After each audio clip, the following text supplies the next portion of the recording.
The mountain road stretched before me, winding its way up through the towering peaks like a serpent slithering through an ancient realm. I gripped the steering wheel, my palms moist despite the chill seeping into the car's cabin. The moon hung low in the sky, casting a pale, ethereal glow upon the landscape. But its light could not penetrate the sense of isolation that settled over me like a heavy shroud.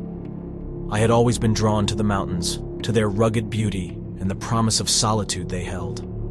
Tonight, though, that solitude felt different, almost suffocating. The road ahead seemed endless, the darkness beyond the reach of my headlights an abyss of unknown terrors. There were no other vehicles in sight, no signs of life apart from the whispering wind that rustled through the trees. With every turn, the road seemed to narrow, the trees pressing in on either side, their branches reaching out like gnarled fingers. The mountain air grew colder, and my breath formed misty clouds in front of me. I adjusted the heater, trying to shake off the chill that seemed to penetrate my bones. As I ascended further, the world around me grew quiet, the hum of the engine the only sound that accompanied my thoughts.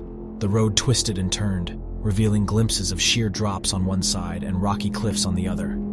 I forced myself to focus on the path ahead, my eyes fixed on the winding ribbon of asphalt that disappeared into the night.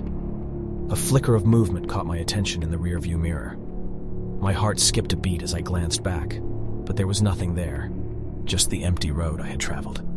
I shook off the unease, blaming it on my imagination running wild in the isolation of the mountains. With each passing mile, the tension within me grew. The mountains that had once held a sense of adventure now seemed like a labyrinth of shadows, concealing secrets that I dared not uncover. I could almost hear the mountains whispering to one another, their voices carried on the wind like distant echoes. As the road climbed higher, I noticed a structure in the distance, an old dilapidated cabin nestled among the rocks. It stood like a relic of the past, its windows shattered and its wooden walls weathered by time. Despite the eerie feeling it evoked, a part of me was drawn to it, a curiosity that outweighed my apprehension. Against my better judgment, I pulled over, my tires crunching on the gravel. The cabin loomed ahead, its presence ominous in the moonlight. The wind whistled through the cracks in its walls, producing an eerie melody that seemed to resonate with the beating of my heart. I stepped out of the car, the cold air biting at my skin. My flashlight cast a feeble beam as I approached the cabin's entrance. The door creaked open, revealing a darkness within that seemed to swallow the light. My breath hitched as I hesitated. "Hello?" I called out, my voice trembling despite my attempt at bravado. No answer, just the echo of my own voice bouncing back from the walls.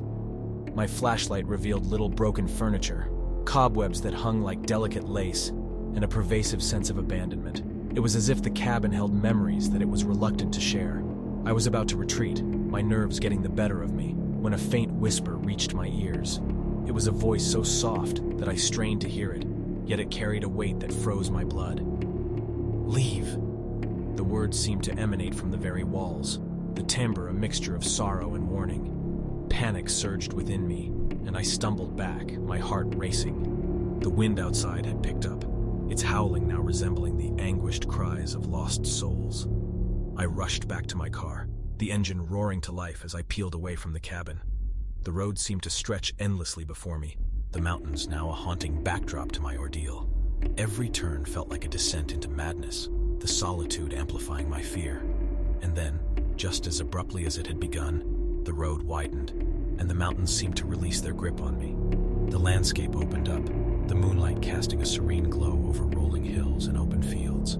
I slowed the car, my breath ragged, and glanced back at the mountain road I had traversed. The cabin was nowhere in sight, as if it had been swallowed by the darkness. My heart still raced, the echoes of that ominous place lingering in my mind. It was as if the mountains themselves had whispered their secrets to me, their voices a haunting reminder of the mysteries they held. As I continued my journey, the sense of isolation slowly ebbed away, replaced by a renewed appreciation for the warmth of civilization. The city lights twinkled in the distance, a beacon of familiarity and safety. But even as I left the mountains behind, I knew that the echoes of solitude